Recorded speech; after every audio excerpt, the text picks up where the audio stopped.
Morning to the listeners. My name is Lonhlanhla Mthethwa. I'm from Swaziland.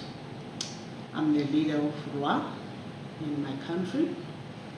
I'm here to SAPSN.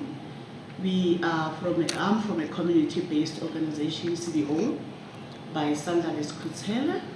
It affiliates to the broader picture of RWA Swaziland. I came to SAPSN on solidarity with the women in Africa. The issues that we are facing are cross-cutting or similar across the region. The main issue with us is our indigenous seats, which our government don't allow them, and they don't even recognize them, whereas we've been having those seats from generation to generation.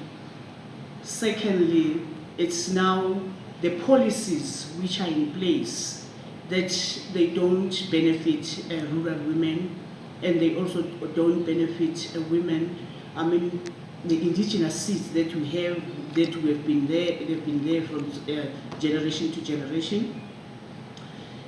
We are looking at alternatives as rural women, because our logo is we are the guardians of seeds, land, and love and life. The reason being is to keep the seeds with ourselves, not to lose it for our generation, because our mothers and grandmothers have kept the seeds for us. We are using seeds where when you go to read their history, they are from way back 1952, 1962, something like that. So we don't want to lose our indigenous seeds, because when we lose them, we are losing the identity of an African woman or an African person, because that's how we have been living for the past decade. Yes. And you were part of the Rural Women's Assembly session yesterday. What were some of the things that you spoke to, and maybe some of the highlights for you, Mama? Okay. Yes, I was part of the Rural Women's Assembly. Actually, I came to SAPSN through the Rural Women's Assembly. The topics that we touched yesterday were the topics on seeds, and this other one was the FISIP, which is the farm input subsidies that is there in our countries. And the third one was the gender-based violence, where we were talking about the emerging community, which is not being accepted in most of the African countries, the LGBTIQ community, and how are they being violated.